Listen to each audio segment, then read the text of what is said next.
Gaitan, El Bogotazo, and La Violencia. Today, we will examine one of the most important and tragic periods in Colombian history, the assassination of Jorge Eliezer Gaitan, the riots known as El Bogotazo, and the period of conflict called La Violencia. These events changed Colombia politically, socially, and culturally, and were triggered by a specific event in the spring of 1948. Much like the murder of Archduke Franz Ferdinand in Sarajevo in 1914, this one event dramatically and immediately changed life in Colombia forever.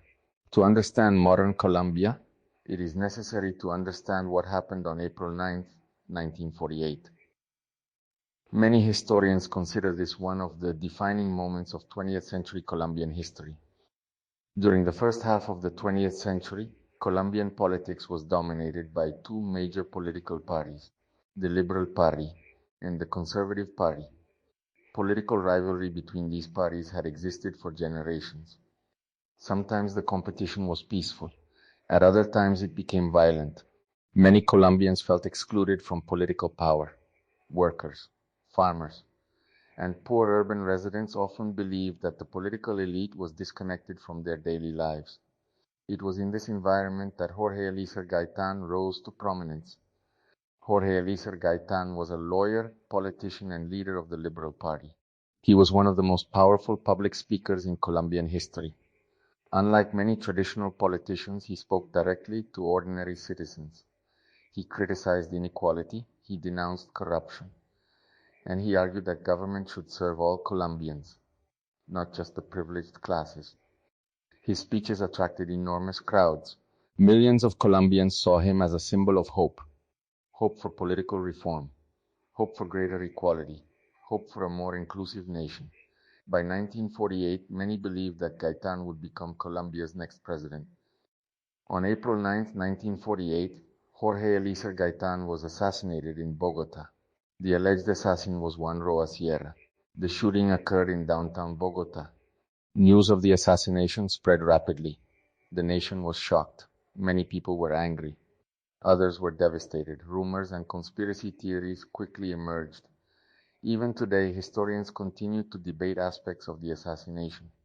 However, for citizenship exam purposes, the most important fact is simple. Jorge Eliezer Gaitan was assassinated on April 9, 1948. Remember this date? April 9, 1948. The assassination triggered a massive uprising known as El Bogotazo. Thousands of people flooded into the streets. Government buildings were attacked. Businesses were looted. Fires broke out across the city. Public transportation collapsed. Large sections of Bogota suffered severe destruction. The government struggled to restore order. Thousands of people were killed or injured. The city descended into chaos. For many Colombians, it felt as if the country itself had been shaken. To understand El Bogotazo, we must understand what Gaitan represented. For many Colombians, he was more than a politician. He represented hope. Hope for change. Hope for social justice. Hope that ordinary citizens would finally have a stronger voice in government. When Gaitan was assassinated, many people felt that hope had been stolen from them. The riots reflected grief, but they also reflected years of accumulated frustration. Although the riots eventually ended, the violence did not. Instead, political tension spread throughout the country. The period that followed became known as La Violencia. La Violencia lasted roughly from 1948 until the late 1950s. Liberals and conservatives fought throughout many regions of Colombia. The violence was especially severe in rural areas. Entire communities became divided. Families fled their homes. Political identity often became a matter of life and death. La Violencia was a traumatic period for millions of Colombians. Many people lived in constant fear. Communities were displaced. Families were separated. Villages suffered attacks and reprisals. Neighbors sometimes turned against one another. Trust disappeared. Fear became part of everyday life. Large numbers of Colombians left rural areas and migrated to cities seeking safety. Historians estimate that approximately 200,000 people died during La Violencia. Some estimates are higher, others are lower, but all agree that the loss of life was devastating. Colombia's population was much smaller than it is today. As a result, the impact was enormous.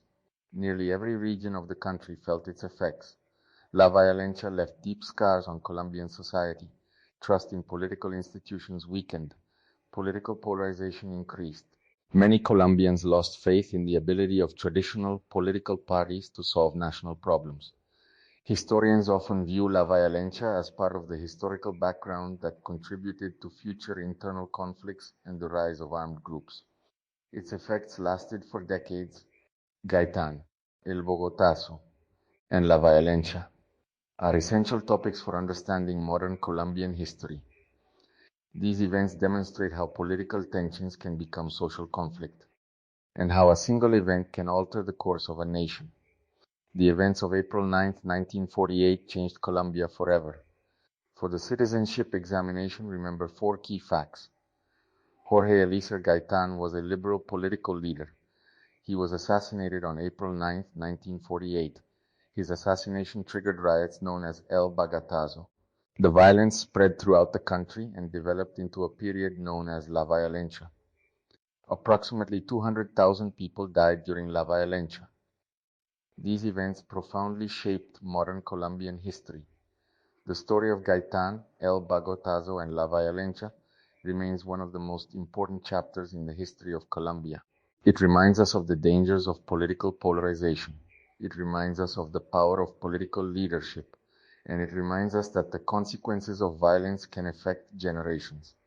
To understand Colombia today, one must understand April 9, 1948, the day that changed the nation.